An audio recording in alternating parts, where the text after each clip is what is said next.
Magandang umaga po sa ating lahat. Tatayo po tayo. Are we all excited to praise the Lord? Amen. If you are excited, come on, clap your hands for Jesus. And we're gonna praise Him this morning. Hallelujah. Come on, clap your hands for Jesus. Oh, we praise Your name. Come on, everybody, clap your hands, church. Praise Your name, God. You know we sing.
Receive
Amen! Hallelujah! And once again, blessed Sunday po sa ating lahat. Pwede po bang palakpakan natin si Lord? Amen. Once again po, joyous morning sa bawat isang naririto. And gayon din po sa lahat ng ating mga brothers and sisters na kasama natin virtually. Ayan, truly po, it is a joy for us to see you here na talaga excited na magpuri sa Panginoon. Amen po ba? Amen. And dahil po dyan, makakaupo na po tayo pansamantala. Amen. And of course po, hindi natin kakalimutan, of course, na batiin ang ating mga new friends and first-timers. Kaya naman po, if this is your first time here on church, pwede ko po ba kayong ma-invite na tumayo? Sige po, wag na po kayo mahiya. Ayan. Wow, palakpakan naman po natin si Lord sa kanilang mga buhay. Life family, pwede niyo po ba akong tulungan na i-welcome sila? Sa mga malalapit po sa kanila, pwede niyo po ba silang kamayan? Amen. Ayan. Muli po sa lahat ng ating mga new friends and first-timers, welcome po sa tahanan ng Panginoon. And thank you so much for making time po to be with us this morning. Actually po, honestly, so sobrang excited ng bawat isang ma-meet kayo today. We have prepared a small token of appreciation para sa inyo. Kaya po please, stay for a few minutes after the celebration po kasi we would love to have a chit-chat with you for a few minutes po. Ayan, once again, thank you po and welcome sa ating simbahan. Makakaupo na po kayo. Amen. And of course, Life Family, I would like to take this opportunity as well to appreciate dong mga taong talagang nag-effort na mag-invite sa ating mga new friends. Palakpakan naman po natin ang bawat isa. Amen. Ayan, tunay nga na greater invitation. Amen po ba? Amen po ba? Amen. Ayan, you know what, Life Family, your act of reaching out to these people really honors the Lord. Kaya naman po, continue to shine your light and share Jesus sa inyong mga buhay. Muli po, maraming salamat sa bawat isa. Pwede po ba nating palakpakan muli ang Panginoon?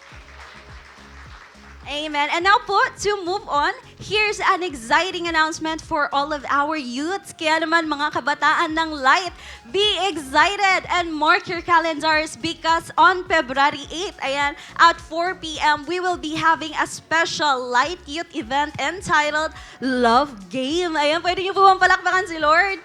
Ayan, this event po ay gaganapin dito sa loob ng ating simbahan with a registration fee po of 30 pesos per head. And inclusive na po dito ang inyong mga snacks during that day. Kaya naman po mga kabataan, ayan, please, you can now grab your tickets po sa ating ushering table right after the celebration. And take note po that if you will invite 2 new friends with you, ayan, libre na ang ticket mo. Kaya naman po, please take this opportunity to invite your friends and your classmates sa ating event. At magkita-kita po tayo doon. Amen po? Sa lahat ng kabataang excited, pwede ba kayong pumalakpak? Ayan, talaga nga naman excited ang bawat isa. And that's all for our Light News. And now po, last Sunday, we'll talk about the importance of invitation. Amen po ba? And as we continue to spread the light of Christ, we encourage everyone to invite more people to church, kaklase, katrabaho, kaibigan, kapamilya, or kahit na sino pa man po yan. Ayan, our invitation po could be could be the start of new hope for them. Kaya naman po, let's be a vessel of God's love and invitation sa mga taong ito. Kaya naman po, pwede niyo po bang sabihin sa inyong katabi, mag-i-invite pa tayo. Amen. All right, once again, thank you so much for being with us this Sunday. I hope that everyone is doing fine and let us all continue to be excited in the Word of God today. Thank you so much and happy Sunday. A blessed morning po, Light Church family. Ayan, kamusta po ang bawat isa? Mabuti naman po. Ayun, and I hope po na lahat po tayo ay blessed. Are we blessed po ba? Amen. Ayun, so by the way po, I am Chester Garcia, a young professional currently working at a law firm located within Subic Bay. So today po is truly a blessed day. Yun nga po, no? Blessed na blessed po ba talaga tayong lahat? Amen. As we take the time po to honor God through our giving. So pwede mo po bang sabihin sa katabi mo, giving? So speaking of giving, I'd love to share a testimony of God's goodness and faithfulness po through giving my first fruit. Ayan, honestly po, isa rin po ako sa nabigatan sa pagbibigay ng first fruit. Kasi po, yung unang kita or unang sahod nyo po na makukuha sa unang buwan ng taon ay ibibigay po talaga natin yun. Minsan na rin nagduda at napaka-question kung kailangan ba talaga ito? Kailangan bang ibigay ito? But when I understand po na tapat si Lord sa mga taong tapat din sa Kanya, I made a huge decision to give my first fruit at dun ko po na-witness ang katapatan ng Diyos sa buhay ko. I can't thank God enough for all the blessings He has given me over the past years, especially as I started embracing po the lifestyle of giving. Nagkaroon ng healing, restoring of identity, and rebuilding of passion. At ngayon nga po, patuloy na kumikilos si Lord dahil sa unang buwan pa lang po ng taon na ito, nataasan na po tayo ng sahod. Ayan, so may 20% po na increase po sa aking sahod. So tama lang po ito para sa isang single na tulad ko. Ayan. Opo, single po tayo. Ayan po, so yung gusto mo na pong mag-resign, pero napastay ka pa sa iyong trabaho. Kaya naman po, #resign no more. Pero hindi lang po dahil sa pagtaas ng sahod, kaya po ako napastay sa work. Dahil nagbukas po ang life coaching within my workplace sa tulong na rin po ng LEAP. So sa isang simpleng invite po, nagtuloy-tuloy na po ito every month. Grabe po no, napaka-powerful po talaga ng pag-i-invite po natin. Amen po. So this life coaching po focuses on guiding individuals and organizations toward achieving excellence. Of course, with God as the primary source of that excellence. I believe po that the corporate world is not cruel, especially when God's word is shared within the workplace. Kaya kung nasa ang workplaces ka, I believe it can be a space for God's purpose. Tama po? Another thing po, patuloy pa rin po tayong nagagamit ni Lord sa kanyang kingdom dahil parte po tayo ng consolidation team na nagsuserve as a bridge to connect our first-timers to one-on-one or light group sessions na makakatulong po sa kanila to build an intimate relationship with God. And grabe po, sobrang fulfilling po ng ministry po na ito. Lalo na po kapag nakikita mo yung nakonsumo lang dati, ay talagang kasama mo na sa journey at naglilingkod din po sa Panginoon. And praise God po, nakabalik din po tayo sa MC Ministry, na siyang kauna-unahang ministry ko po dito po sa ating simbahan. Grabe po, napakabuti po talaga ni Lord. And also, I was also trusted to handle a mentee and online light group. And blessed to be part of a growing network po here at Light Church, kung saan po ako nag-grow at mas lalo pong napapalapit kay Lord.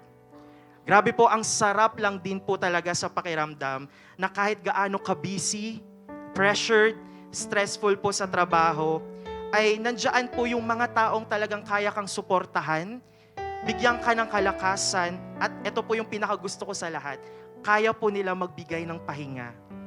Kaya lubos ang pasasalamat ko po kay Lord para sa buhay ng mga kapatid kong ito. Kaya po shout out po sa Matetes Network.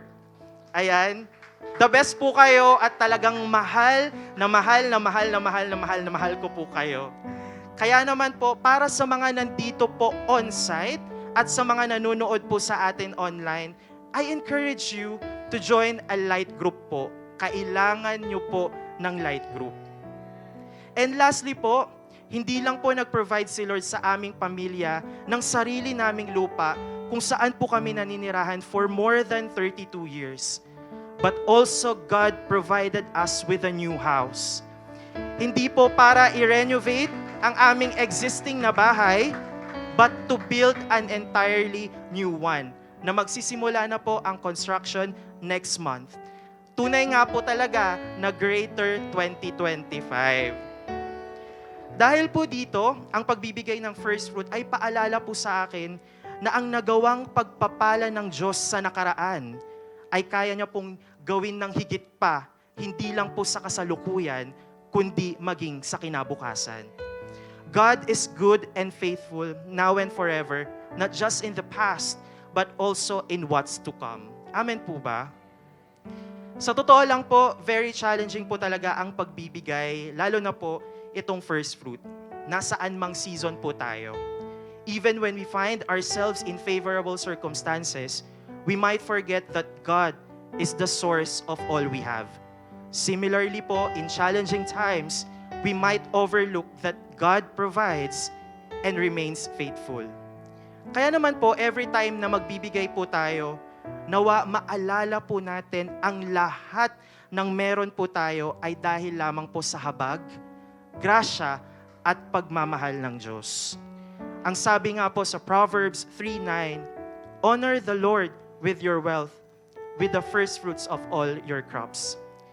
We are to give God the first and the best of everything, including na po dito ang ating finances and all that we earn. Also po, it is not about how much we give, but the honor and trust we give to God, for He is able, or more than able, to give. That is why, my dear brothers and sisters, as you prepare to give your tithes, offerings, and first fruit, and even your pledges, let us bow down and pray habang nakaupo po tayo. Lord, salamat po sa binigay niyo pong araw po na ito sa bawat isa. Patunay lamang, Lord, na talagang nag-uumapaw ang iyong grasya, habag at pagmamahal sa aming kalagitnaan. Dahil, Lord, binigyan niyo po kami ng opportunity na makapagbalik at makapagbigay sa iyo, O God. Lord, ikaw na po ang bahalang kumilos sa ibibigay po namin, O God. And nawa, Lord, ikaw ay mapasaya, matuwa, Panginoon, sa aming pagbibigay. Lord, hindi lang po ito basta bibigay lang namin, kundi, Panginoon, itong pagbibigay na ito, it is an act of our faith. It is an act of our trust to you, O God. Lord, sa iyo po lahat ng papuri at pagsamba. Ito po ang aming dalangin sa pangalan ni Jesus. Amen. Kaya naman po, Light Family, let's give and give back po with a cheerful heart. So may mga ushers po tayo sa gilid na pwede po natin sa kanila ibigay yung ating mga offerings, tithes, and even our pledges. And sa mga gusto naman po mag-transfer via online banking and GCash, naka-flash po sa ating screen ang mga details po. So I believe po na hindi pa po tapos si Lord. Amen po ba?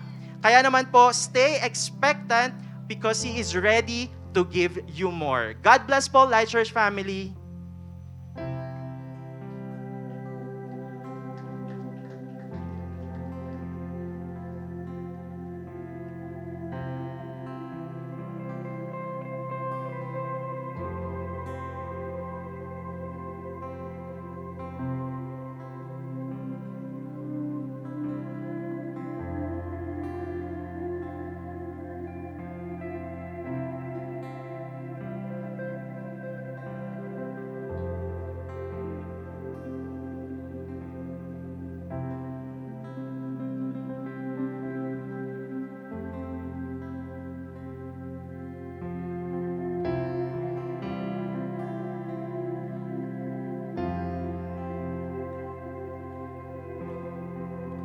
And pwede po ba tayong tumayo and continue to worship God in this place. Come on. As we worship Him, we start to desire Him, to desire His presence. Come on, why don't you acknowledge Him today, that He is the Lord of your life.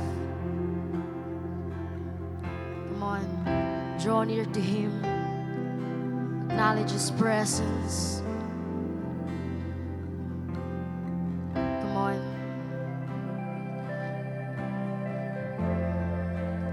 Sir Jesus, Lord, we want to draw to you, God.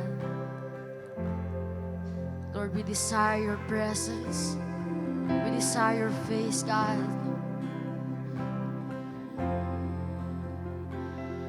Oh, Jesus, we desire you. We desire your presence, oh God. Oh, let there be more of you, more of your presence, God. Oh, we acknowledge your holiness, oh God. Oh, draw near to Him, Jesus.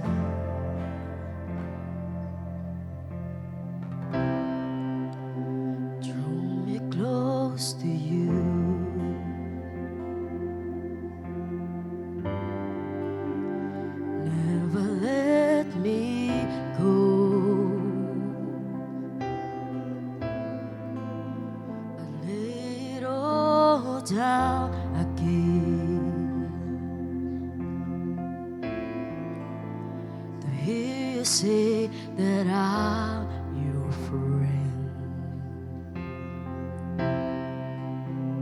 You are my desire.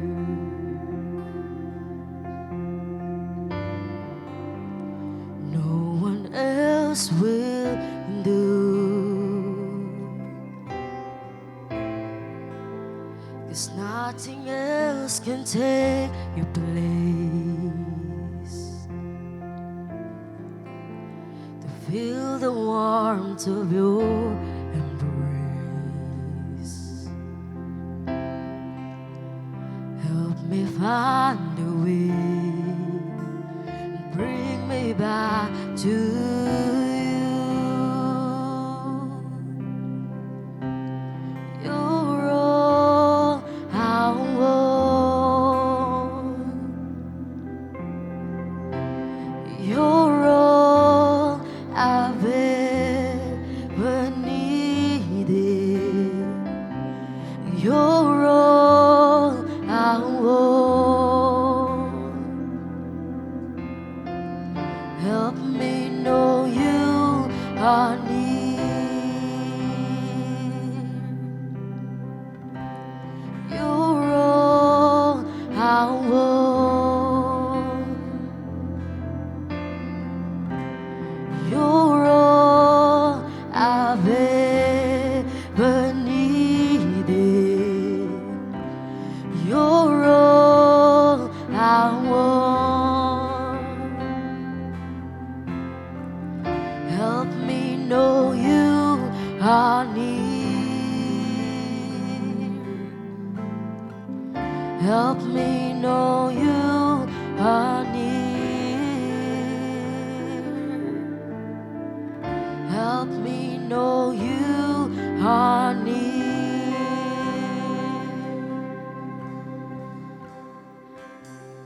I wanna walk with you and talk with you.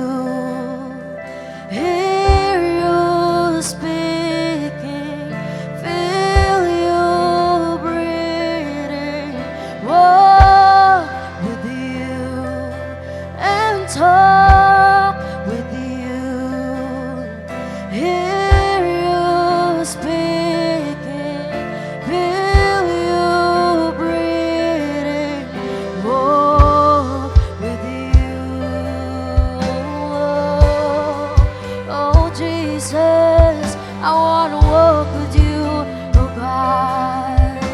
Oh, early in the morning, you wait for me to rise,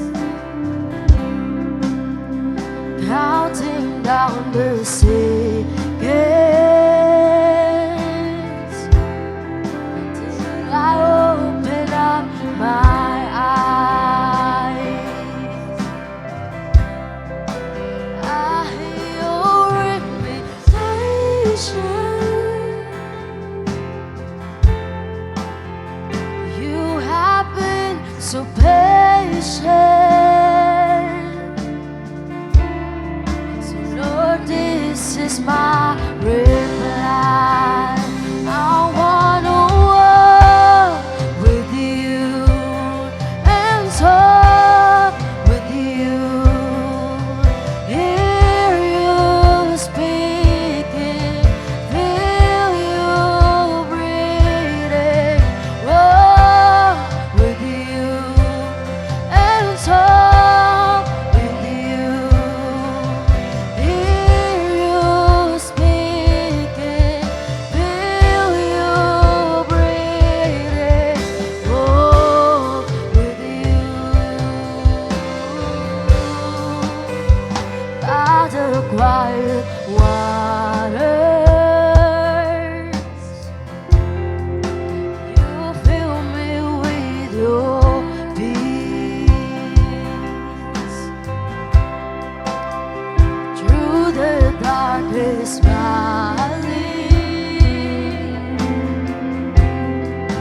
I know that you're with me.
desire Him. Oh, we glorify Your name. Oh, let there be more of You. Oh, we desire Your holy name. Oh, Your mighty name, oh God. Oh, let there be more of Your presence, God. Oh, come on, let's clap our hands to the Lord. Oh, adore Him. Oh, clap your hands to the God. Oh, we glorify Your holy holiness. Oh, Your holy God. Oh, we lift Your name in this place. Holy Jesus. Holy is Your name, oh God. Thank You, God. Thank You, Lord. Come on, clap your hands to the Lord. Thank You, Jesus. Come on, give back all the gratitude to God. Praise His name. Come on. Lord, we glorify Your name, God. We lift Your name, God. Lord, we want to thank You for Your presence, for Your anointing, God. Lord, we want more of You in this place, God. We want more of Your anointing. So Holy Spirit, come move in this place. And in Jesus' name we pray, and everybody say, Amen.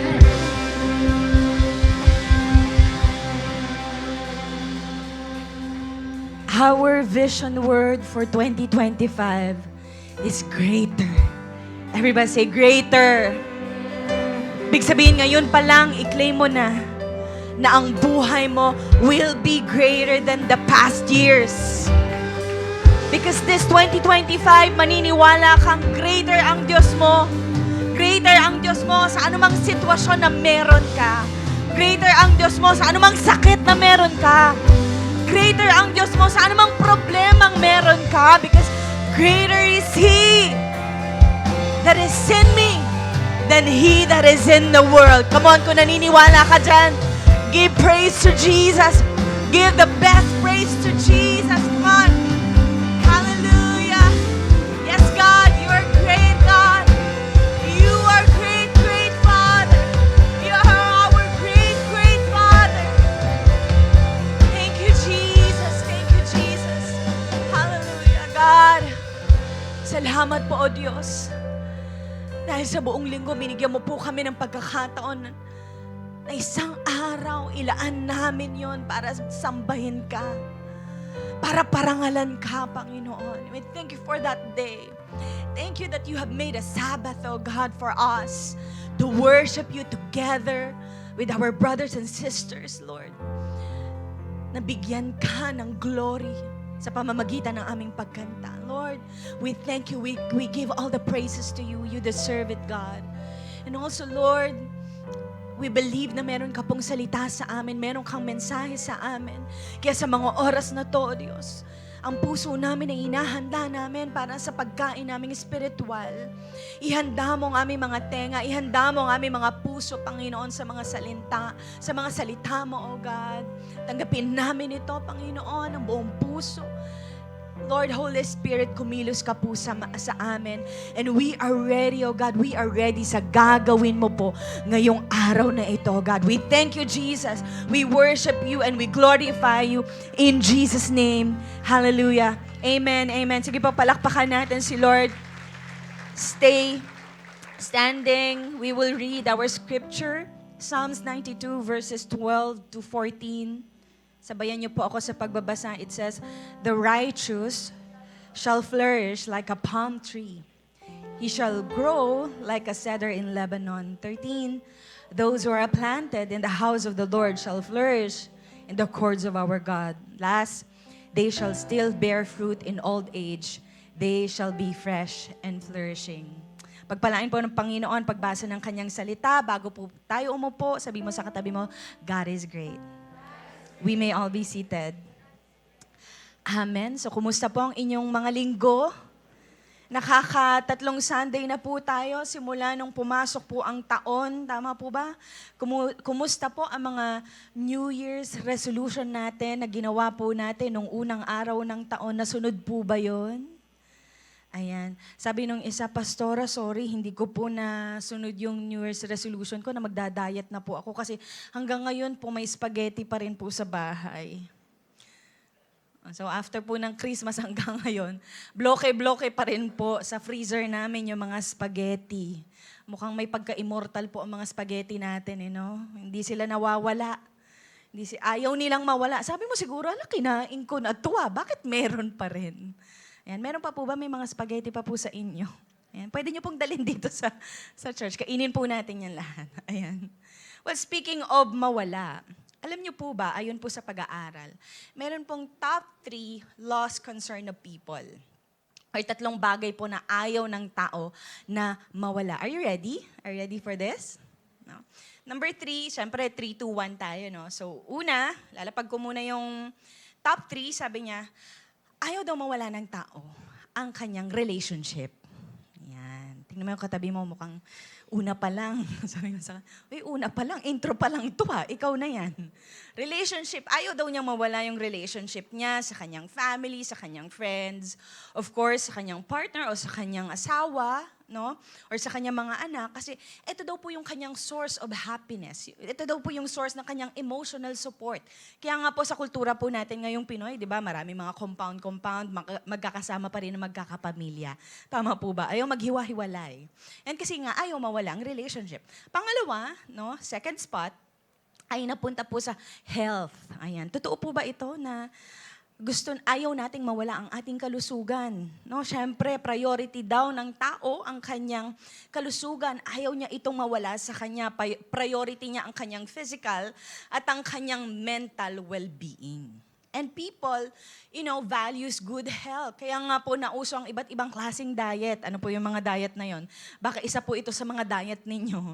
Mediterranean diet, ketogenic diet, what else? Paleo diet, what else? Vegan, intermittent, low-carb diet, at marami pa pong iba. Sino po dito naglo-low carb? O nanumbalik na sa kanyang paglo-low carb diet? At ang nakakuha po ng number 1 spot na ayaw daw po ng tao mawala ay ayan, magugulat po kayo, number 1 ay ang internet connection. Nakakagulat po na sa panahon po natin ngayon, ang internet connection po ay essential na sa buhay ng tao. No, dati option lang po siya sa atin na magpakabit ng internet, 'di ba? Tubig, kuryente, 'di ba? Bahay, ito yung mga babayaran natin. Ngayon meron ng internet, no? Na na siya, hindi na siya yung option na hindi tayo magpakabit, pero ngayon po kailangan na. Tama po ba? Kailangan natin ng internet kasi sa project ko, sa school. Kailangan natin ng internet kasi sa trabaho ko. Actually, madalas po ginagamit ang internet sa mga work natin po ngayon, no? Kaya nga po, dumami ang mga job opportunities sa mundo po ng mga BPO o Business Process Outsourcing. Ito po yung mga call centers. Or mga VAs, mga virtual assistants. At marami pa po ngayon na mga nadidiscover ang mga tao na job opportunities when it comes to internet connection, talagang na-maximize ang internet connection. No, ginagamit din po ngayon ang internet connection for communication. No, kaya po sa mga nasa online natin, nakakapanood sila, connected pa rin sila sa atin because of internet connection. That's why we have a global family. So hello po sa ating mga Light Church Global. No? And ginagamit po ngayon yung internet connection to connect with the family members, no, sa ibang bansa. Na dati napakahirap kumonekta, gagastos ka ng napakalaki, tumawag lang sa mahal mo sa buhay pag nasa ibang bansa ka. Ngayon, grabe, through video call, nakikita mo pa kung anong ginagawa niya. Di ba? Lalo na kapag may nasaan ka ngayon? Nandito lang ako sa bahay. Sige nga, mag-send ka nga ng nasa bahay ka, tapos nakatapat ka sa electric pan. Di ba? Bakit naman kailangan pa? No, so higit sa lahat po, ginagamit po ang internet connection for entertainment. Ayan. So, nandyan yung mga streaming services, mga gaming, di ba, social media. Di ba po? Di ba po dati, no, nung hindi pa essential ang internet connection, hindi naman po tayo drone sa mga cellphone natin eh. Actually, yung cellphone natin, no, ginagawa lang natin pamato eh. Di ba? Sa mga piko, ito, ano yan? Cellphone, pamato. No? Kaya marami nga mga nanay sinasabi na, ano ba, magano ka dito? Maglinis ka naman, kaka-cellphone mo yan. Ayan, di ba? Sa mga restaurant po, hindi menu ang unang tinatanong. Ang unang tinatanong pag dumating ka sa restaurant, ano pong password ng Wi-Fi? Kaya yung iba, nag-aabot na naman ng mga maliliit na papel. Sa mga hotel, sa mga resort, hindi po facilities ang unang tinatanong, kundi, malakas po ba yung internet connection ninyo? Ayan. Pagpapakita lang po talaga ito na ayaw po ng tao na mawala sa kanya-kanyang connection. No? Ayaw niyang mawala sa kanyang data. Kaya pag nawalan siya ng data, tatawag siya sa friend, "Uy, friend, loadan mo nga ako kasi wala na akong data." Di ba? Tapikin mo nga yung tapikin mo yung katabi mo, sabihin mo sa kanya, connection. And speaking of connection po, today, gusto ko pong i-share sa inyo ang pinaka-importanting connection na dapat meron ang tao at hindi talaga ito nawawala. Hindi siya option na mawala sa'yo. Kapag wala ka nito, panigurado, hindi ka lalago. Pag wala ka nito, hindi ka uunlad sa buhay. Kaya ang title po natin ngayon is Greater Connection. Ayan. So sabi po dun sa unang verse natin, sabi niya, "The righteous shall flourish like a palm tree, he shall grow like a cedar in Lebanon." The Hebrew word po for flourish ay nanggaling po sa root word na parak. Nang ibig sabihan ay break forth, blossom, or sprout. Pagpapahayag po ito ng idea ng pag-unlad, paglago. Di ba pag nakita natin, nag-sprout na siya. Ay, nako, may potential itong maging puno, o maging halaman, o maging prutas. Diba? Kasi nakakita na tayo ng sprout niya. Tapos pag nakita tayo ng blossom, ay, ayan na, malago na siya. No? So, nagbibigay ito ng idea to prosper, to succeed, to advance, to expand, to progress, to multiply, to elevate, and to being fruitful, and in other words, greater. To be greater. Everybody say greater. Sino po naniniwala na this year, mas magpa-prosper ka kay Lord? Mas uunlad ang relationship mo kay Lord. Marami kang mawuwin na souls para kay Lord. Magmumultiply ka para kay Lord. Amen. And this year, mag-e-expand ang ministry mo para kay Lord. Kung naniniwala ka, palakpakan mo si Lord. Well, if that is our desire, no, yan yung goal natin, yan yung nakikita natin na mangyayari sa atin, kailangan po may gawin tayo. Tama po ba? Hindi kasi ito darating na lang sa atin. So, kailangan may gawin tayo. So, what should we do? Pag-usapan po natin, what should we do to have a greater connection with the Lord? Ano ba ang dapat natin gawin para magkaroon tayo ng mas higit na connection sa Panginoon? Number 1, stay planted in the right place. Stay planted in the right place. Ang sabi po doon sa verse natin, "Those who are planted in the house of the Lord shall flourish in the courts of our God." So hindi niya sinabi na those who are planted shall flourish in the courts of our God. Instead, ang sabi po niya, those who are planted in the house of the Lord, yung mga naitanim daw sa house of the Lord, shall flourish in the courts of our God. So may right place. Hindi niya sinabi na, okay, mapaplant ka, pero kahit saan ka maplant, magpo-flourish ka. Pero sabi niya, those who are planted in the house of the Lord, ibig sabihin may right place. Sabi nung psalmist, hindi lang basa-basa na kailangan mong maitanim, kundi kailangan mong itanim sa tamang lugar. At sinasabi niya po dito na ang lugar kung saan ka magpo-flourish ay sa house of the Lord. And in our modern day po, it's the church. But when we are talking about the church, yes, tungkol po ito sa physical na simbahan po natin, physical na building natin. Tungkol po ito sa mga believers na nag-gather. But more than that, it is talking about the presence of God. The manifest presence of God. So ang lugar po ng flourishing mo is in the presence of God. Sabi mo sa katabi mo, presence of God. Ibig sabihin ko, saan ka lugar na uunlad, saan ka magiging masagana, saan ka magsusurvive, is in the presence of God. Do you agree with that?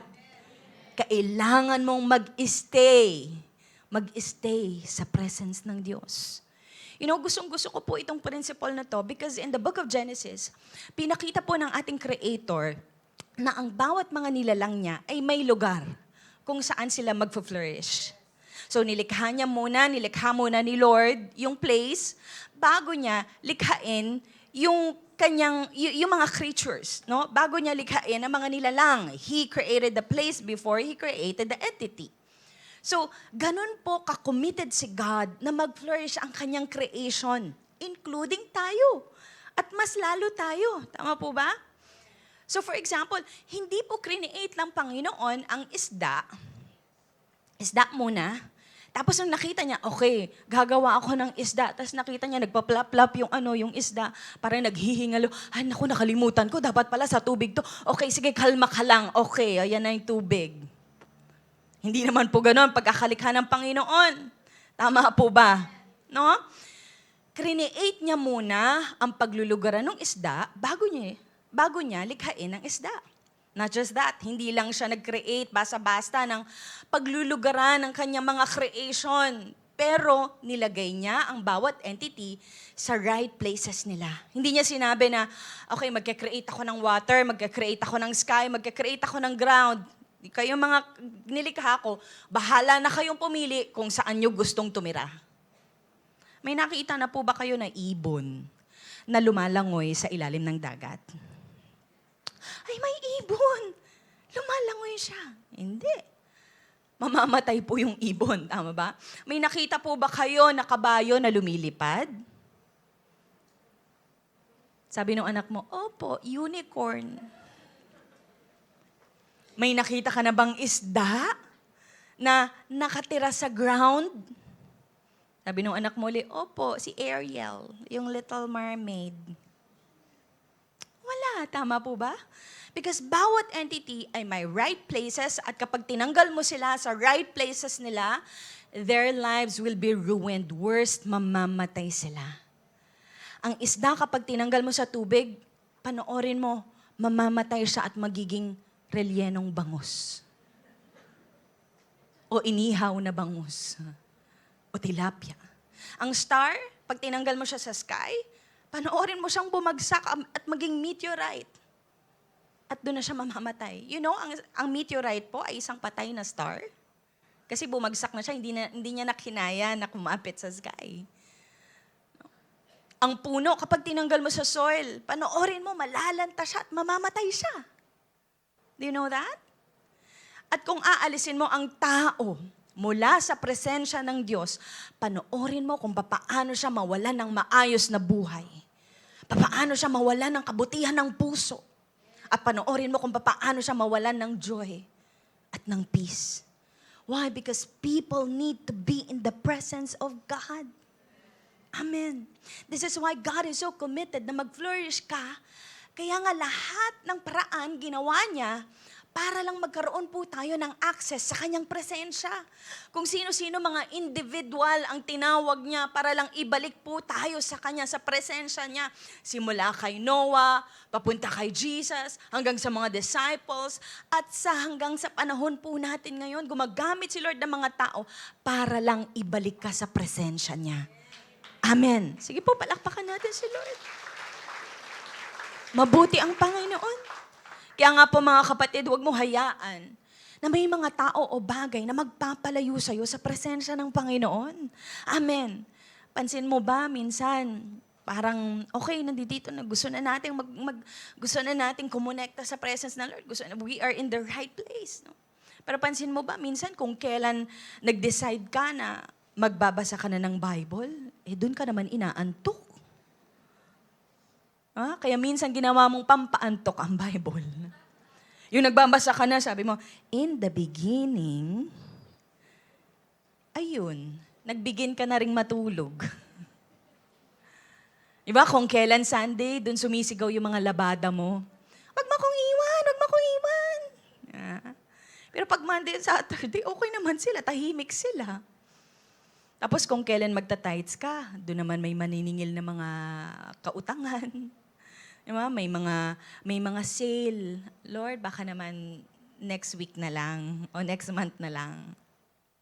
Okay naman kung kailan mag-light group ka, doon biglang may magyayayang magkapeng kaibigan mo na long-lost friend na ngayon lang nagpakita.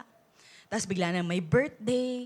Tapos biglang may kaibigan mo na biglang nagyayaya na ililibre ka daw ng sine. Ba, kung kailan light group ninyo?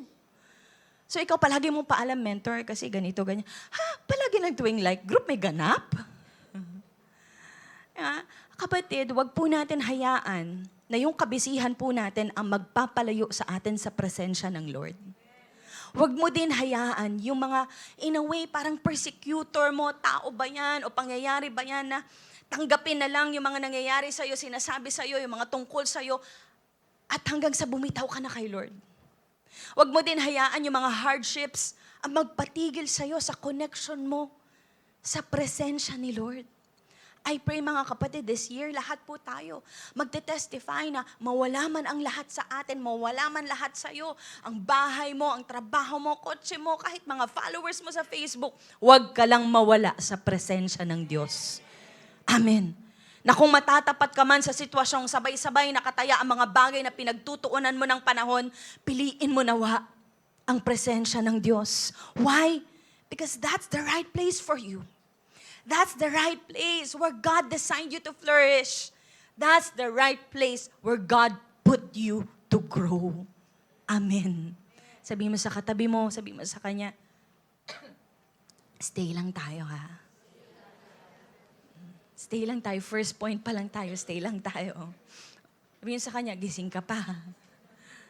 Next, what should we do to have a greater connection with the Lord? Number 2, you stay planted. Kanina, in the right place. Ngayon naman po, stay planted in one place. Ang sabi niya sa verse, those who are planted in the house of the Lord shall flourish in the courts of our God. So ang binabanggit po ng psalmist dito na courts of our God ay ang ancient temple ng Israel kung saan mayroon pong mga designated areas. May tinatawag na outer court, may tinatawag na inner courts, na kung saan yung mga worshipers, nagagather sila, yung mga believers nagagather sila, o yung mga, yung mga nananampalataya sa Panginoon, nagagather sila, nagpe-pray sila, nagwo-worship sila, and they offer ng mga kani-kanilang mga sacrifices to partake in their religious activities. But these courts of our God ay hindi po siya kalat-kalat. Nasa iisang lugar po siya na ang tawag ay temple. Everybody say temple. This means to us na hindi lang po dapat tayo maitanim sa tamang lugar, but mag-flourish tayo, no? Mag-flourish po tayo, okay, in one place. Matanim din tayo, we should also be planted in one place. And when I say stay planted in one place, I'm talking about contentment. You know, isa pong naging loophole ng tao o ng fall ng tao ay ang kawalan ng contentment. Na kung babalikan po natin yung conversation ng serpent at ni Eve, doon mo makikita kung paano tinukso ng serpent ang tao noon na kung nasaan sila ay hindi pa yan sapat. Kasi may sinabi ang Panginoon sa kanila, may bilin ang Diyos sa kanila na eto, sa inyo to lahat, kainin nyo lahat dyan. Pero yung nasa gitna, na puno, na may bunga dyan, huwag nyong kainin. So alam ni Eve yun, alam din ni Adam yun. Natingnan po natin conversation. Sabi niya doon, isang araw, tinanong nito ang babae, sabi niya, totoo ba? Totoo bang sinabi ng Diyos na huwag mong kainin anumang yung mga bungang kahoy sa halaman?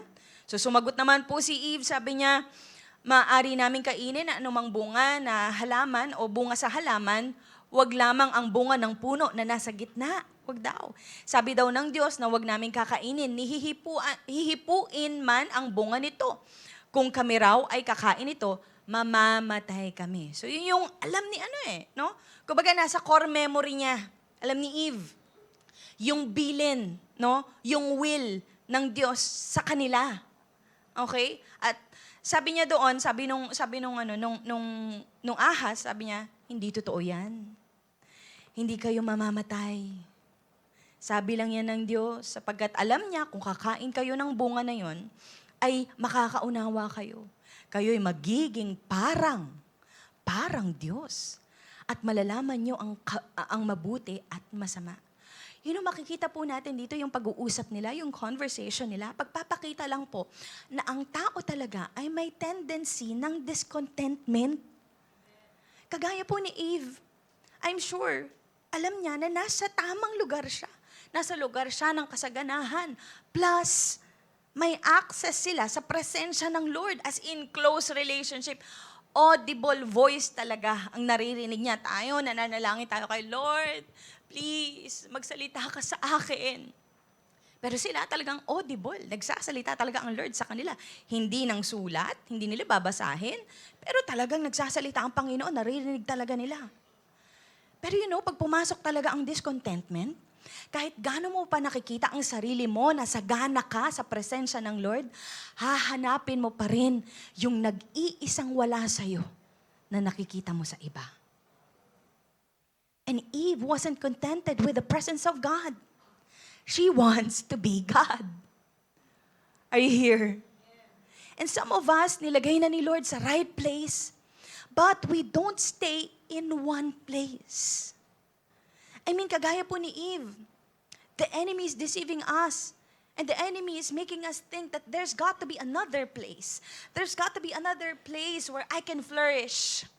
Where I can really flourish. I mean, minsan, di ba, hindi man po natin sinasabi, pero maaari naiisip natin, okay naman yung presence ni Lord. His presence is good. But I need something else. Tama? I mean, His presence is good. Good naman yung presence ni Lord. Okay, masarap sa presensya niya. But I also need Gregorio. Sino si Gregorio? Saan ang galing si Gregorio? I mean, okay naman yung presence ni Lord. I feel talaga, ganado ako sa presence ni Lord, but kailangan ko talagang ma-raise yung salary ko eh. Kailangan ko bang puntahan to? Kailangan kong gawin to? Kailangan ko ganyan. Kaya, mentor, sorry ha. Hindi mo na ako magkukumit dyan kasi, I need to raise my salary. You know what? Alam niyo po kung anong tawag po doon? Ang tawag ko po doon ay Ariel syndrome. Alam niyo po yung Ariel syndrome? Kilala niyo po si Ariel ng Disney Princess? Akala niyo kung anong Ariel syndrome yan, no? Disney princess lang pala. Nung bata po ako, gusto ko siya. Pero nung nag-mature na yung isip ko, naisip ko na parang merong spirit of discontentment itong si ate girl. Biro mo, nasa lugar na siya kung saan siya mag-flourish, pero gusto pa niyang pumunta sa mundo ng mga tao. Gusto niya din magkapaa kasi meron siyang buntot ng isda eh. Tapos kakanta siya ng, Up where they walk, up where they run. O yung mga Disney princess dyan, sabayan niyo ko. Diba? Kasi naiingit siya dun sa mga paang tumatakbo, naglalakad. Tapos yung last na line niya, sabi niya, minsan unknowingly kinakanta din natin yun, wish I could be, diba? Part of your... Hindi po ako kumakanta talaga, yung mga kapatid ko lang. Part of your world. Diba, binigyan ka na ng mundo ni Lord, pero gusto mo pa maging parte ng mundo ng iba? Akalain mo ba namang makakapulot tayo ng spiritual application kay Disney Princess? Minsan nako-convince po tayo ng enemy na kapag nagkaroon ka ng buhay na katulad ng kapitbahay mo, yayaman ka rin. Pag nagkaroon ka, maaari ng sasakyan na katulad ng artista, sisikat ka rin.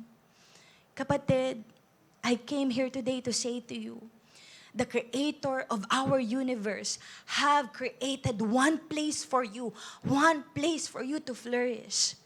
In the courts of our God, ibig sabihin sa kanyang presensya, sa kanyang kalooban, in His purpose, His mission and vision, everything that has something to do to grow your spirit.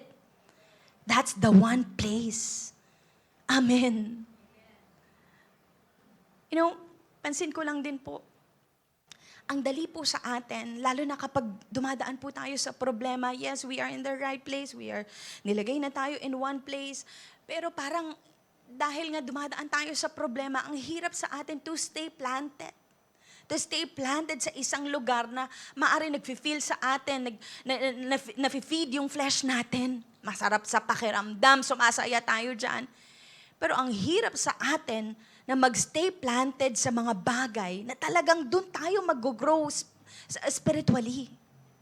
Like for example, kapag may mga problema po tayo, ang dali po natin maitanim yung sarili natin sa mga Ang dali nating hanapin yung mga kaibigan tapos magtawag tayo ng inuman. Pero ang hirap sa atin na itanim ang sarili natin sa salita ng Diyos. Nasabi ng Diyos, ikaw ay bago na. Hindi ka na babalik sa dati mong buhay. Kapag nangangailangan tayo, most especially pag financial, ang hirap po natin na itanim ang sarili natin sa panalangin, manghingi sa Panginoon, tumawag sa Panginoon. Pero ang dali natin itanim ang sarili natin sa mga 5-6, sa mga kasino. Kapag we feel empty, we feel na kailangan natin ng love, na parang wala na nagmamahal sa atin. No? Ang hirap po sa atin na itanim ang sarili natin sa pagmamahal ng Panginoon. Sa pag-worship sa Kanya, hanapin ang presensya Niya. Pero ang dali po natin, maghanap ng tao na in a way, nagpaparamdam sa atin ng pagmamahal. Pansin mo din ba na kahit nasa right place ka na, pero minsan biglang papasok sa thought mo, lalo na kapag nakikita mo sa Facebook, yung mga kaibigan mo, mga classmates mo noon na nakapagpatayo na sila ng mga mansion, ganyan. Pero ikaw, sabi mo, ako, eto, pagita-gitara pa rin sa church. Pa-drums-drums, pakanta-kanta dito sa church. Yung mga pinsan mo, maaari nakikita mo, sa ibang bansa na sila nakakapunta. Pero ikaw, sabi mo, ako, eto, nagtuturo kung saan yung mga tao, uupo, dito po kayo. Pero ayaw nilang sumunod. Minsan gusto ko nang sakalin. Gusto kong buhatin na siya. Halika dito ka nga. Wala mo nang uupo daw sa likod. Joke lang po yun, ah.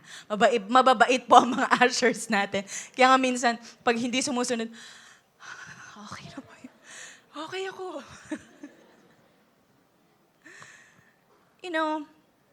Mga kapatid, minsan, parang tumitingin po kasi tayo eh. Kaya nakukumpara natin yung buhay natin sa iba. Like minsan, mga kaibigan mo, nakikita mo, lahat sila kinasal na. Nagkaroon na ng 3 anak, 4 na anak. Pero ikaw, ayan, pambansang ninang, pambansang ninong na mga anak ng kaibigan mo. Kaya minsan masasabi mo, Lord, maling lugar yata yung napuntahan ko. Lord, mali yata na nag-commit ako sa'yo kasi nung simula na nag-commit ako sa'yo, wala nang pumapansin sa aking lalaki. Wala nang pumapansin sa akin, hindi na ako sinasagot ng mga babae. Ba't ganun, Lord? Mali yata na binigay ko yata yung buhay ko sa'yo. Kapatid, gusto ko pong ipaalala sa'yo, kapag hindi binigay ni Lord o hindi pa niya binibigay, wag mong hanapin. Why? Mapapagod ka lang. You'll get tired of wasting time na itanim ang sarili mo sa mga bagay na, oo, masarap sa pakiramdam, nasunod yung flesh mo, pero wala namang eternal value. At kapag habol po tayo ng habol sa mga bagay na walang eternal value, para lang tayo nagsasayang ng buhay. Para kang, alam mo yun, nagtatapon ng pera sa apoy na kahit para sa'yo may value yon, kapag nilagay mo sa apoy, masusunog pa rin yun at magiging abo. But how many of you here today, i-embrace mo ang greater connection mo sa Panginoon? That this year, sasabihin mo sa sarili mo, I will be planted. I will be planted in something that's growing, in something that will grow my spirit. I will be planted in something na spiritually magpo-flourish ako. Na ano man yung makita ko, ano man yung maramdaman ko, I will stay planted in one place. Hindi ako mag-iisip, hindi ako hahanap ng iba pang place. I will stay contented and I will stay connected in the Lord. Amen. Stay connected sa mission ni Lord sa'yo na merong effect sa generations na lalabas sa'yo. Stay connected sa mga kapatid mo kay Lord na sasamahan kang manalangin kapag in a way bumabalik yung mga past mo. Stay connected with the people na tutulong sa'yo to continue to grow in your relationship with God. Stay connected with your mentor na tsinatsaga kang ilapit lalo kay Lord. Stay connected sa vision ng Lord sa'yo na magbibigay ng glory sa Kanya through your passion, through your talent, creativity, and even your resources. Stay connected in one place. Sabihin mo sa katabi mo, one place. At ano yung place na yun? Place ng growth mo. Amen. Meron po ba tayo natututunan? Pwede po ba natin palakpakan si Lord? So ano pong gagawin natin? What should we do to have a greater connection with the Lord? Ano po yan? Stay? Ayan na, nawala na. Puro stay na. Stay connected in? Stay planted. Pangalawa po, stay planted in one place. Alam niyo po, kung personally, tatanungin po ako, kasi siguro, in reality, mahirap, hindi ganun kadali na magstay planted or manatili. Tama ba? Ako po, kung tatanungin ako, ano ba yung bagay na hanggang ngayon nahihirapan pa rin akong magstay? Magiging transparent po ako sa inyo ngayon. That is, I'm still having a hard time. I'm having a hard time to stay awake in a Netflix series. Akala nyo kung anong seryoso, no? Nahihirapan po akong gumising ng tuloy-tuloy na nanonood ng isang Netflix series. Kahit na yung mga gusto kong series, nakakatulugan ko talaga. May time pa po na frustrated sa akin yung panganay ko kasi nag-usap po kaming tatlo kasama si Bishop na manonood kami ng series. Kung ano po yan. Sabi ko ba, yung Percy Jackson, pang ano kasi yun eh, yung pangkabataan yan. So ayun, sa kalagitnaan ng series, nakatulog po ako. Tapos si Bishop at saka si Resany, nakarami na po sila ng episodes. Ako naman, nakarami na ako ng episodes ng panaginip ko. In fact, hanggang ngayon, di ko pa siya natatapos. Sila, halos natapos na nila. Consistent po yan, no? Kapag may mga series, umpisahan ko, tapos makakatulog ako sa gitna. No? Kaya, minsan kapag hindi ako makatulog, gagawin ko manonood ako ng series para makatulog. And you know, meron pong epic na message sa akin si Netflix na palagi kong na-encounter tuwing nakakatulugan ko siya. Nakakatulugan ko yung panonood. Actually, na-encounter din po ito ng mga anak ko. Kapag tuloy-tuloy silang nanonood, tapos, you know, walang galawan. Ibig sabihin, hindi gumagalaw yung remote, walang volume up, walang volume down, wala ding lipat-lipat. Talagang tuloy-tuloy na nanonood. Kasi habang nanonood, naglalaro.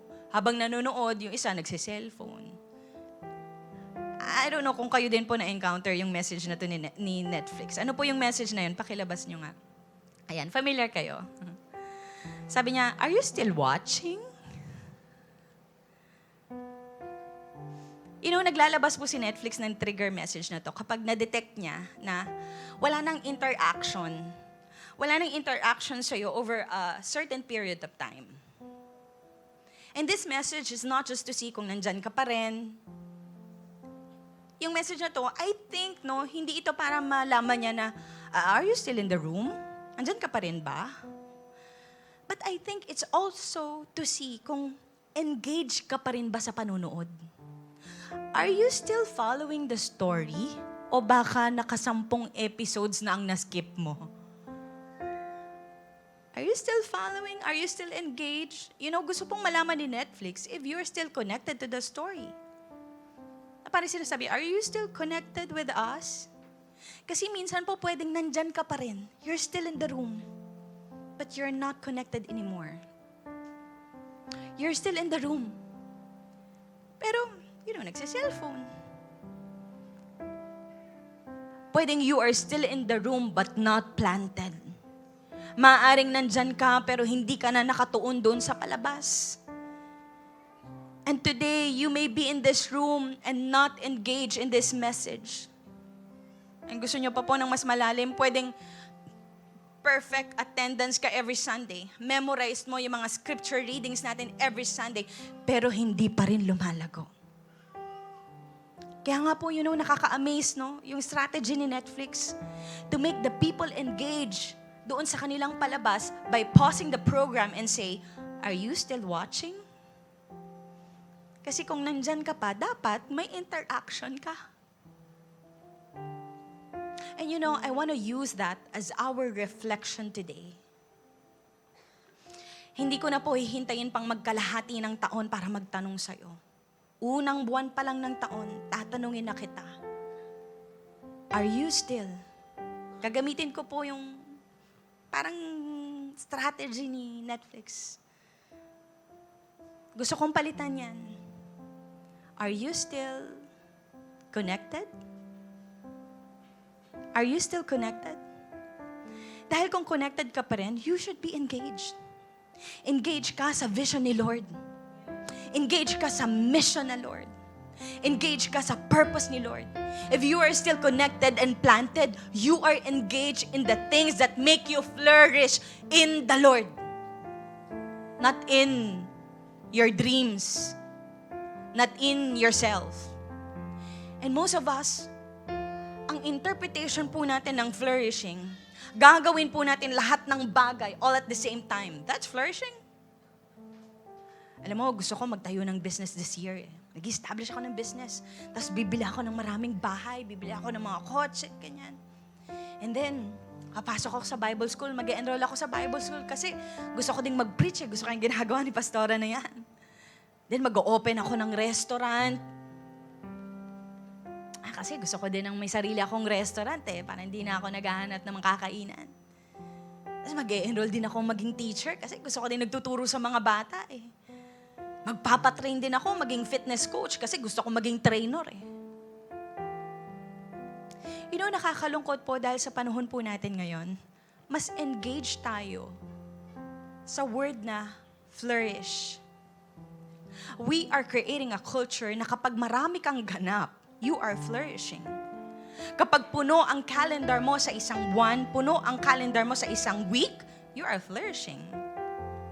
Actually, kung nakafocus po tayo sa word na flourishing, magiging dahilan po yon para magkaroon ka ng buhay na nagmamadali.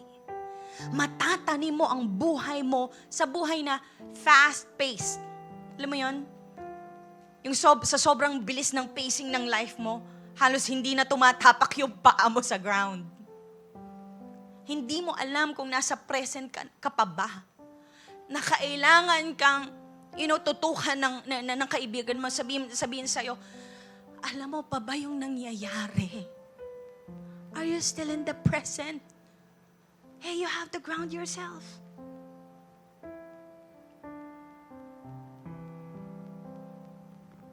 Are you here? Kung saan ka hinihila ng kabisihan, yung kabisihan ng buhay, nandun ka kasi why? That's how you interpret flourishing. And I find it interesting because in Psalms 92, kung saan po natin kinuha ang text natin, is actually a psalm, ang kanya pong pamagat, yung title po niya doon, kung titignan niyo po yung mga Bible ninyo, may mga title po ang Psalms. No? Yung title po niya doon, nung Psalm 92, is a psalm, a song for the Sabbath day. A song for the Sabbath day. Binanggit po ang psalm na ito sa araw ng pahinga. Yung word na flourishing, lumabas sa araw ng pahinga, hindi sa araw ng kabisihan. Alam mo talagang nagpo-flourish ka kapag hindi ka trying hard na mag-flourish. Ang pag-flourish po ay hindi tungkol sa pag-focus, sa pag-unlad. Listen, ang flourishing po ay byproduct of being planted. Kasi sabi niya doon sa verse, those who are planted in the house of the Lord shall flourish. Shall. May word pa na shall. Ibig sabihin, hindi niya sinasabi dito, hindi sinasuggest ni Psalmist na, okay, pag planted ka, meron kang 50% chance na mag-flourish. No. It guaranteed na 100% you shall flourish. So rather than focusing on the word flourish, focus on being planted. On being planted, flourishing will naturally come. Amen. Yung unang verse po natin sa text natin, sabi niya, the righteous shall flourish like a palm tree. You know what? I think kung bakit po niya ginamit yung metaphor ng palm tree, yung person daw po na connected kay God ay nagfo-flourish na parang palm tree. Kasi ang strength po ng palm trees ay nasa pagkapit niya ng matindi doon sa ground. Na kapag dumating kahit pa yung mga super typhoon, signal number 5 pa yan, hahanginin lang siya, magbe-bend siya, pero hindi siya masisira. So, kung gusto mo pala makakita ng taong nagpo-flourish, Huwag mong tingnan yung tao na puno yung schedules niya. Marami siyang mga pinupuntahan araw-araw na hindi na sumasayod yung paa niya sa ground. Lahat ng training inaatinan, lahat ginagawa niya, lahat ng bagay nagagawa niya. Kung gusto mong makakita ng taong nagfa-flourish, hanapin mo yung taong dumaan na sa in a way, impyerno ng buhay niya, pero nananatili pa rin siyang nakatayo kay Lord.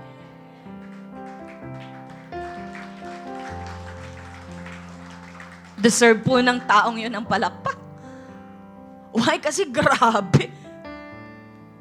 Dumaan na siya sa in a way, impyerno ng buhay niya. Pero, Lord, nasa iyo pa rin ang faithfulness ko. Ang katapatan ko nasa iyo. Hindi ako aalis sa iyo. Hanapin mo yung tao na dumaan na siya sa bagyo, ngunit hindi pa rin siya nasira. Hindi pa rin nasira ang pananampalataya niya. Hindi pa rin nasira ang character niya, ang values niya. Intact pa rin sa Panginoon. Flourishing is not just about financial gain, educational gain, or whatever gain na naiisip mo. Flourishing is about staying planted, staying connected. Amen. And I think, ginamit din po ng Panginoon ng illustration ng tree because it's a palm tree. You know why? Kasi ang trees po, meron po silang gravitropic and phototrophic. Yung gravitropic, ibig sabihin po nito, nag-grow siya, yung seed, nag-grow po siya towards gravity. Okay? Pahila o pababa. Away from the sunlight. Pababa, nag-grow siya. Yung seed, nag-grow siya pababa. Sa ground. Pag sinabi naman pong phototropic, ito naman daw po yung nag-grow siya pataas. Paangat. Towards the light. At minsan ganito po tayo.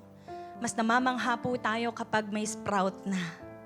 Wow, tumubo na siya! Pinapalakpakan po natin yon. Pag may sanga na siya, wow! Grabe, ang galing. Lalo na pag may bunga na, wow, grabe, ang galing. Ang galing nito. Namamangha po tayo. Mas pinapalakpakan natin pag productive at busy ang life niya. But I wonder, kung meron po sa atin dito, na alam mo yung feeling to grow in a like gravitropic way. You know what it feels like to grow down first. To grow down in your roots first. You know what it feels to grow down means may mga bagay kang iniwan, sumunod ka lang sa Panginoon. It means na nag-grow ka from your dark seasons of your life. Na iniwan ka ng mga tao dahil sa pagsunod mo sa Panginoon. Why? Kasi iba na yung buhay mong gusto mong tahakin eh. Yung mga ginagawa nila, hindi mo na ginagawa, so iiwan ka talaga nila. Yung mga bisyo, hindi mo na ginagawa, iiwan ka talaga nila. Nag-grow ka, pababa. It means na you are growing down. May mga, may mga tao na hindi nila nakikita yung value ng ginagawa mo ngayon, pero hindi mo alam or hindi nila alam that you are growing your roots. You are growing your root system. Hindi nila din alam na maaari may mga niluluhod ka, may mga iniiyak ka sa panalangin mo kay Lord na, Lord, tanggalin mo to kasi gusto kong tuloy-tuloy na lumago sa'yo. Gusto kong tuloy-tuloy yung connection ko ng relationship sa'yo. Do you know na ang isang puno po, kailangan mo nang mag-form ng root system bago niya i-form ang kanyang fruit system. And the same way din po with us, God will always grow you down before He grows you up. And if you have a root system, you will stay planted. Kung maayos ang root system mo, you will stay planted. You will grow. Hindi lang sa taas, lalong-lalo sa baba. You will grow. Mag-grow ka ni Lord internally and then externally. Internally and then externally. Na kung ano yung nakikita nila sa'yo sa labas, yun din yung paglago mo sa hindi nakikita ng tao. And in growing, really, there's a breaking.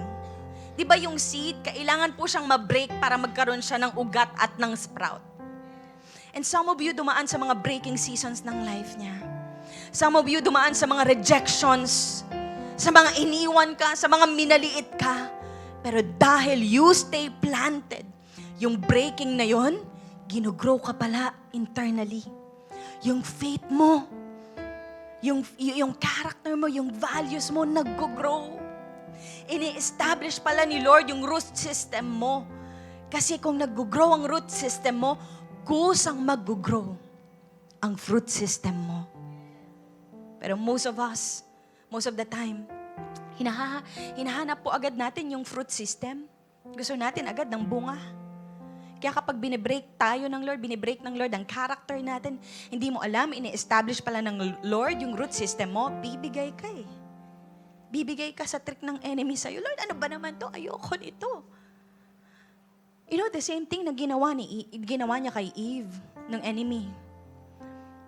Tinanim ng Diyos si Adam and Eve sa presensya niya in the garden. Pero ang ginawa ng enemy, inaprut niya sila. Why? Kasi pinaniwala niya sila na hindi sapat ang presensya ng Lord sa kanila. Kailangan pa nila ng iba. And you know, ito po yung gusto kong ipakita sa inyo. Na sometimes we know. Thank you. And sometimes we know na nilagay na tayo ng Lord in the right place. Sometimes we know na nilagay na tayo ng Lord. Ito na tayo, nakatanim na tayo in the right place, in one place, in this spot. Pero minsan makukonvince tayo ng enemy. Na maaari sasabihin niya sa'yo, alam mo yung sinabi sa'yo ng pastor? Di niya dapat sinasabi sa'yo yun eh. Di ba nakaka-offend? Tapos ikaw naman, oo nga no, na-offend ako dun ah. Ito talaga si pastor, hindi niya alam na maramdamin ako, tapos sasabihan niya ako ng mga ganon. Hindi pwede to. Kailangan umalis na talaga ako dito. Sometimes, alam na natin na maaari sa mga ganong pagkakataon, binibreak lang tayo, inaayos yung character natin, pero ang isip kaagad natin, flight. Gagawin natin, hahanap tayo ng ibang lugar. So, ia-uproot natin yung mga sarili natin. Uli. Tapos, ayan, dito sa church na to, ayan, okay na ako dito. Dito, maganda tong church na to. Yung pastor, parang hindi siya ganong nananakit. Okay ako dito. Mukhang masaya ako dito sa church na to. Masaya dito. Kaso lang, parang yung leader na naibigay sa akin, parang hindi niya alam, hindi niya kayang i-handle yung attitude ko. Di niya ba alam may attitude problem ako? Parang gusto ko magpalipat ng leader ah. So ikaw ang gagawin mo ngayon, hahanap ka na ilipat niyo ako ng ibang leader kasi ayoko yung leader ko na yan. Hindi ako kaya niyang leader ko na yan. So ikaw ang gagawin mo, a-uproot mo na naman yung sarili mo. Tatanim mo na naman sa iba.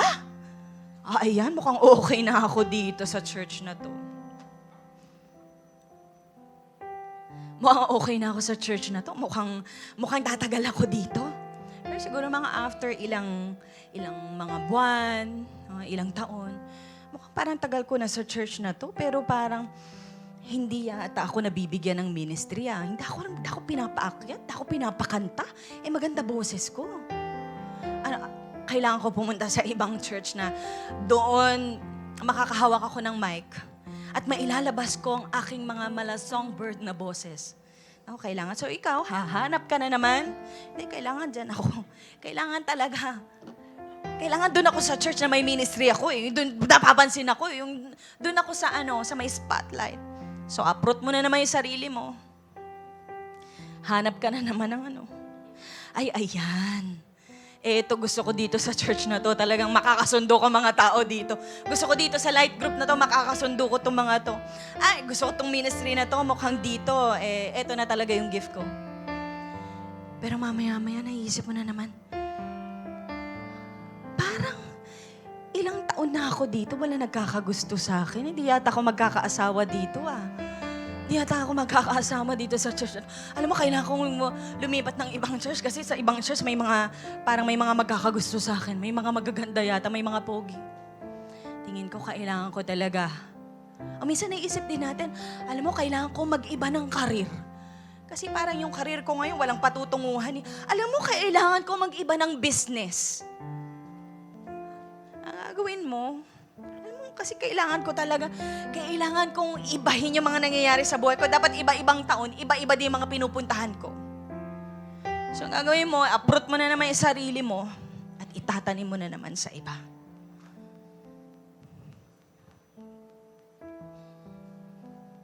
Are you here?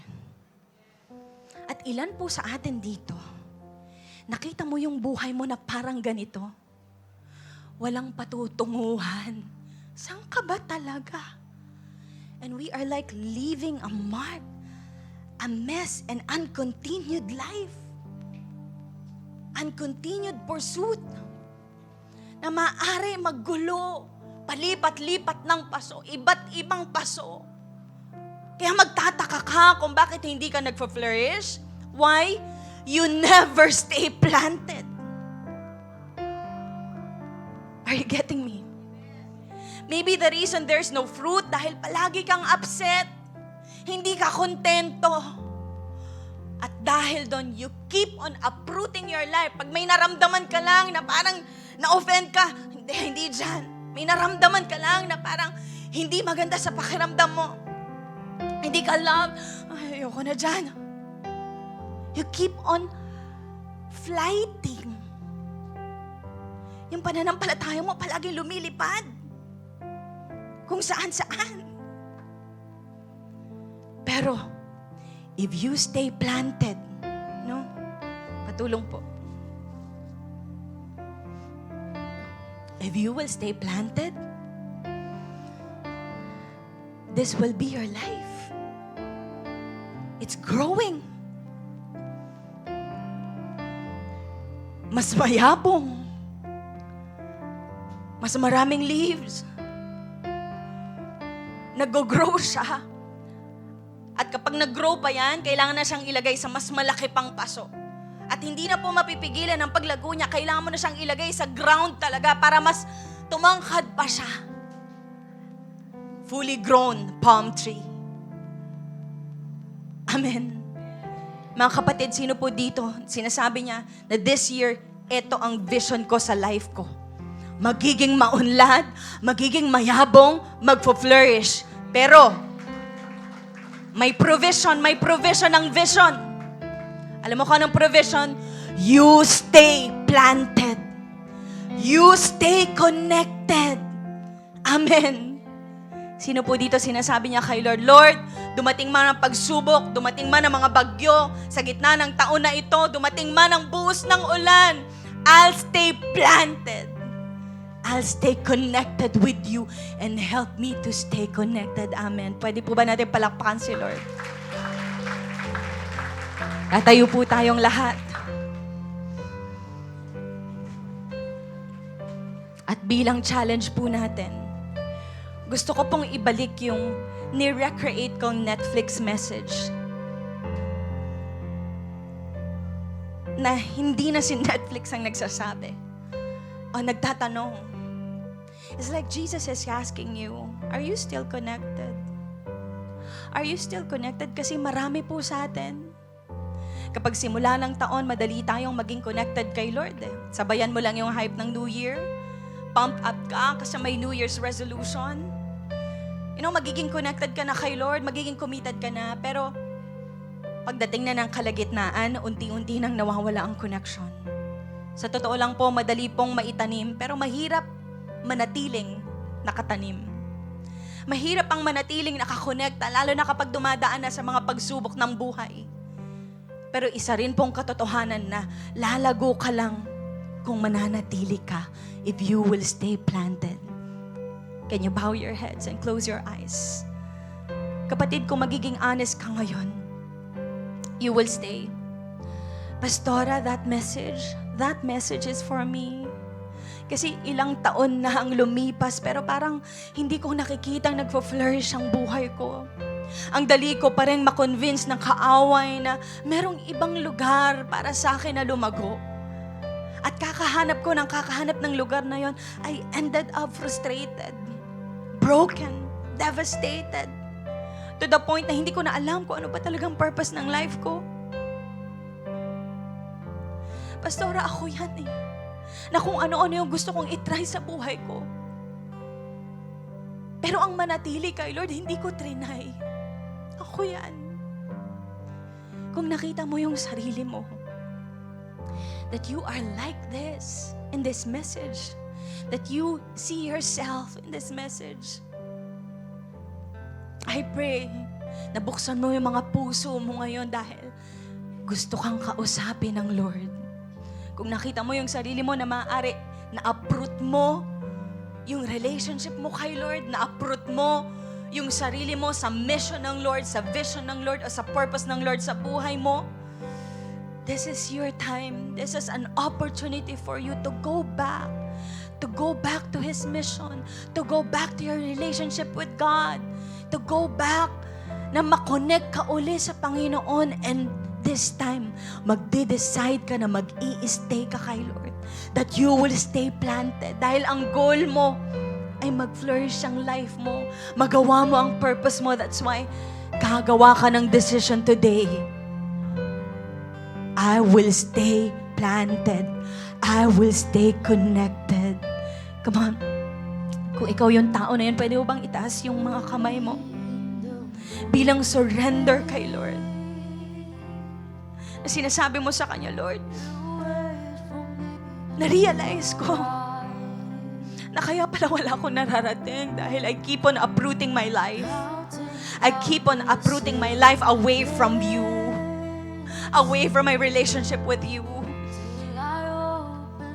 So Lord, I'm sorry. I'm sorry kung nagiging ganito yung puso ko. Na parang ang rupok ko sa mga udyok ng demonyo sa buhay ko. Sa mga bulong ng demonyo sa buhay ko. Lord, I'm sorry kung may mga panahon na hindi ko pinipiling makinig sa'yo. Na alam ko, nilagay mo na ako sa right place. Nilagay mo na ako sa one place. Pero may iba pa akong gusto. Lord, I'm sorry. I'm sorry kung sa lahat ng mga pagpipilian, hindi kita pinili. Or I'm sorry, Lord, kung sa mga lahat ng pagpipilian, oo, pinili kita, pero nagdagdag pa ako ng mga ibang gusto ko. Kaya hindi ko na alam saan ba patungo ang buhay ko. Hindi ko na alam ano bang purpose ng buhay ko. Pasayahin ba ang puso ko? Hanapin ang kasiyahan ko? Lord, we humble ourselves. At sinasabi namin na nagkamali kami, O God. Nagkamali kami. From uprooting our lives from your presence. And today, God, we bow before you. We bow before you. We accept ang mga pagkakamali namin, ang mga kakulangan namin, O God. Forgive me, O God.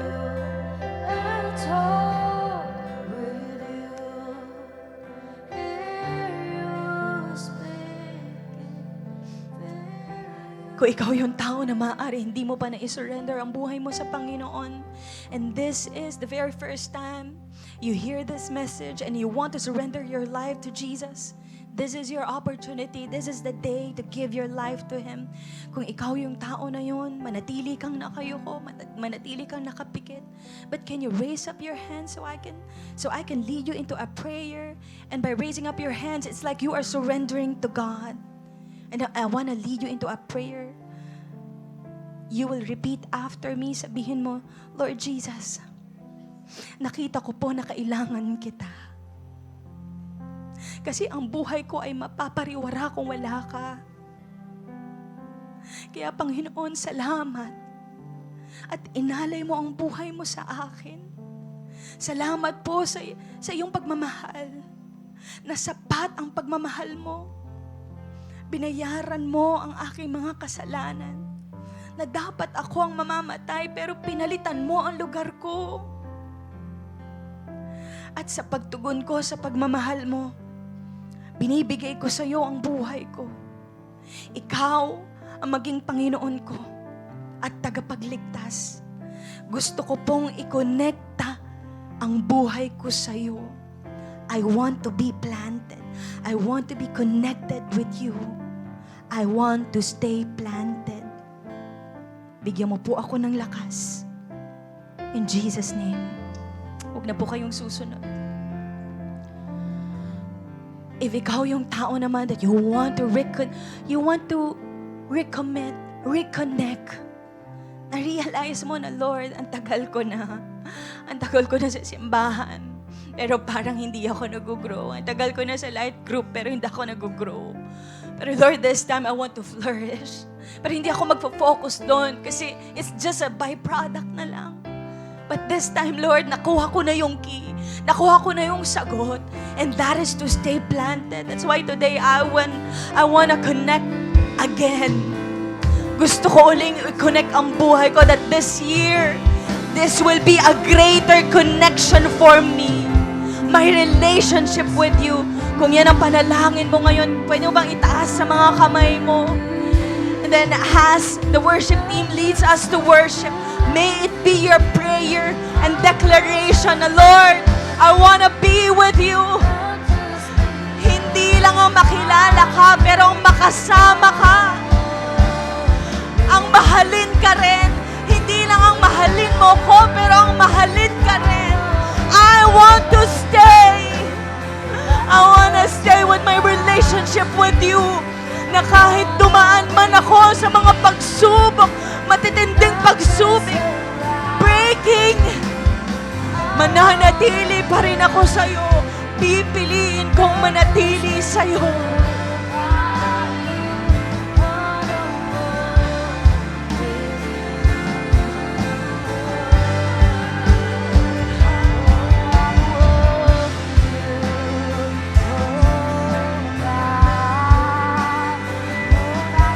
Come on, you worship God.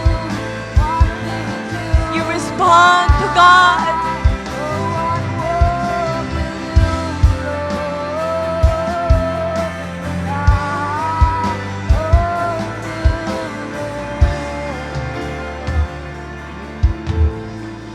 Lord, this is our prayer.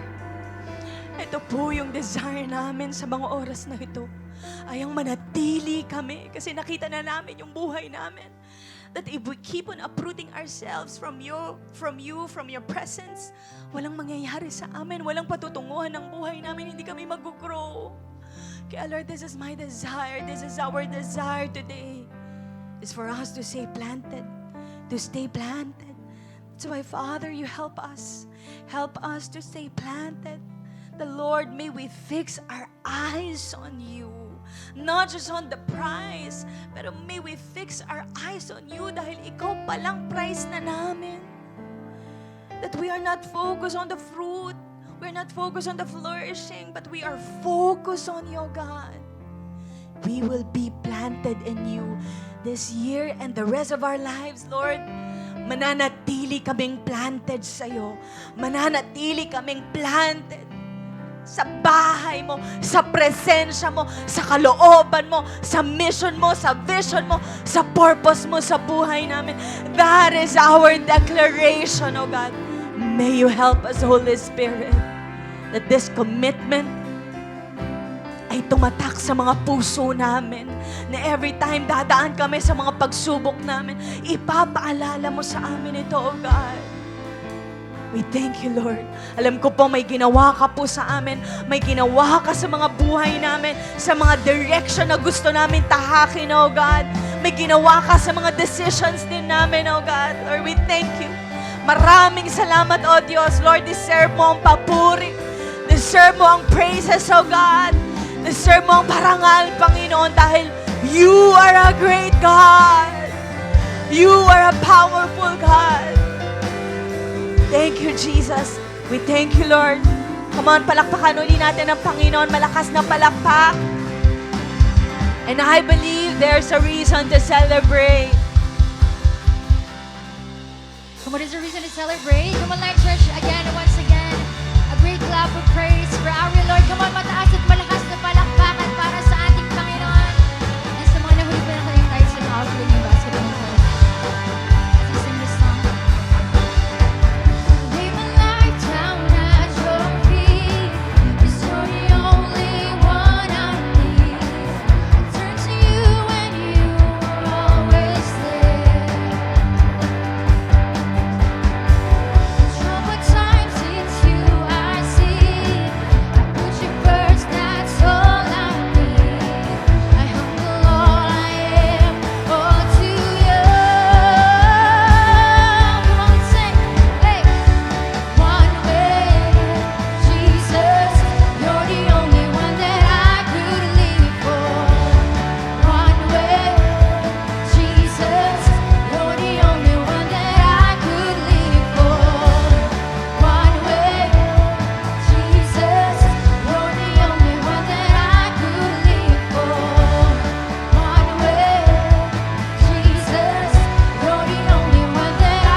po ang pinagpala ng Panginoon sa kanyang salita? Sino po dito sinasabi niya, I need to stay planted. I need to stay connected. And you know, in order for you to stay planted, maging rooted ka kay Lord. Also, you need a community. Yeah, you need a church. That's why you stay planted in the church kung saan ka nilagay ng Panginoon. You also need a community. You need to be around with the believers. You need to grow. No, kasama ng mga believers din na kapareho mo may pinagdadaanan pero nananatili sa Panginoon. Because you know, no one grows in isolation. That's why you need community. You need a church. No, kaya po, if you are staying in the church, pero wala ka pang light group, you find a light group kasi in the light group, tutulungan ka po. No, tutulungan po tayo na mag-grow pa sa Panginoon, and the church also will, you know, will help you to grow in the Lord. Amen po. Amen? So, taas po natin yung kamay natin sa Panginoon. Lord, maraming salamat po sa salita mo. Salamat po, O Diyos, dahil kinausap mo po kami. Mara, some of us, hindi na namin alam yung gagawin namin. Walang direksyon ng buhay namin. Palipat-lipat kami ng mga gusto namin gawin, ng mga commitment namin. But this day, Lord, inayos mo kami. Pinakita mo sa amin ang key pala ng pagkakaroon ng flourishing na life at growing life ay ang manatili kaming nakatanim sa'yo. Dahil dinesenyo mo kami sa iyong presensya, manatili sa iyong presensya. That's why God, Holy Spirit, help us na magstay kami. May we stay planted and connected with you, O God. Salamat sa mensahe mo, Panginoon. Uuwi kami. Natunay nga na inayos mo ang mga mindsets namin, inayos mo ang mga puso namin, oh God. And Lord, next week we are expecting pa na may gagawin ka pa po sa buhay po namin at magdadala pa kami ng mga kaibigan namin, ng mga kapamilya namin, Panginoon, na gusto rin po namin makarinig din sila ng mga ganitong mensahe because they needed to. Hindi lang kami. May you help us, oh God. Lord, pagpalain mo po ang mga kapatid ko po na naririto, ang kanilang mga pangangailangan, Panginoon, according to your will, ibigay mo sa kanila, Panginoon. And I also pray to those na may mga sakit, kagalingan na ipagkaloob mo sa kanila in Jesus' name. Dumaloy ang kagalingan in Jesus' name. Sa may mga pangangailangan, Lord, may you provide for them, oh God. Maraming salamat po, Panginoon. We thank you, Jesus. Tanggapin mong pagpapala ng Panginoon, pagpalain ka ng Diyos. May the Lord bless you and keep you. May His face shine upon you and be gracious to you. Thank you, Jesus. Thank you, Lord. Maraming salamat po.